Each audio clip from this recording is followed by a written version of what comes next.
पाकिस्तान की राजधानी इस्लामाबाद में दुनिया की सबसे अहम कूटनीतिक वार्ता में से एक आखिरकार बिना किसी नतीजे के खत्म हो गई।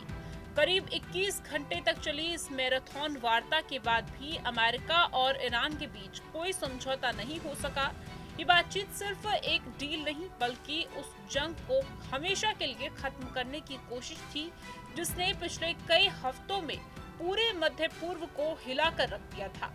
बातचीत खत्म होने के बाद अमेरिका के उपराष्ट्रपति जेडी वेंस ने साफ शब्दों में कहा कि समझौता न होने की सबसे बड़ी वजह ईरान का अमेरिकी शर्तों को न मानना है। उन्होंने कहा, हमने 21 घंटे तक लगातार बातचीत की, कई अहम मुद्दों पर चर्चा की, लेकिन इस किसी भी समझौते पर नहीं पहुंच पाए। हमने अपनी रेड लाइंस साफ कर दी थी, लेकिन ईरान ने उन्हें स्वीकार नहीं किया। वहीं दूसरी तरफ ईरान का भी रुख बिल्कुल अलग नजर आया। ईरान के विदेश मंत्रालय के प्रवक्ता इस्माइल बकई ने कहा कि बातचीत बहुत गहन रही और कई मुद्दों पर चर्चा हुई, लेकिन सफलता इस बात पर निर्भर करती है कि दूसरा पक्ष कितनी ईमानदारी और संतुलन दिखाता है। उन्होंने कहा, पिछले 24 घंटे में हॉर्मुज स्ट्रेट, परमाणु कार्यक्रम, प्रतिबंध हटाने, युद्ध मुआवजा और पूरे क्षेत्र के जंग खत्म करने जैसे मुद्दों पर चर्चा हुई। उन्होंने अमेरिका पर अत्यधिक और गैर कानूनी मांगे रखने का भी आरोप लगाया। असल में यह वार्ता कई बड़े और अहम मुद्दों में उलझती हुई दिखी। सबसे बड़ा विवाद स्ट्रेट ऑफ हॉर्मुज को लेकर था। यह दुनिया का सबसे अहम तेल मार्ग है और इसी को लेकर दोनों देशों के बीच गहरी खाई है। अमेरिका चाहता है कि यह रास्ता पूरी तरह से खुला रहे और किसी तरह की कोई रोक टोक ना हो, जबकि ईरान इस पर अपना नियंत्रण रखना चाहता है। ईरान ने साफ कर दिया है कि जब तक कोई समझौता ढांचा तय नहीं होता है, तब तक हॉर्मुज की स्थिति नहीं बदलेगी।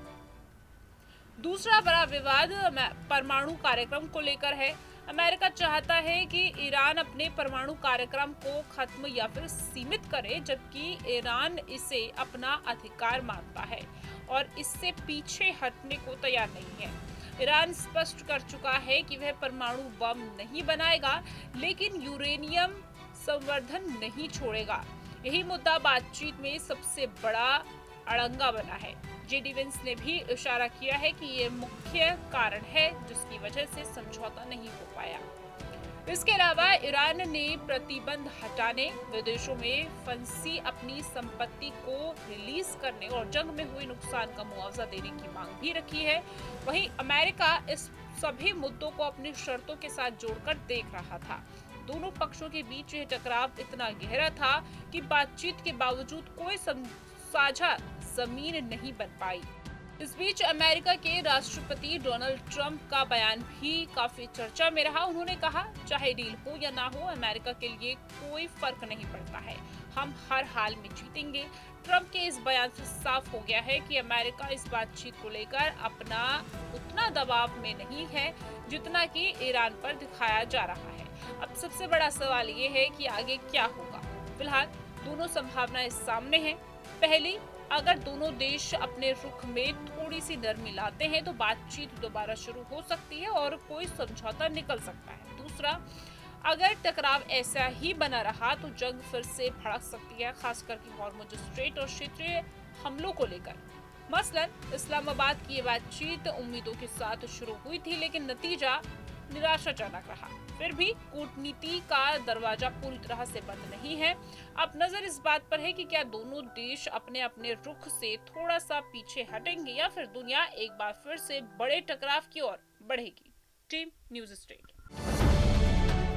अब से डीडी फ्री डिश के चैनल नंबर 57 पर देखिए न्यूज़ नेशन।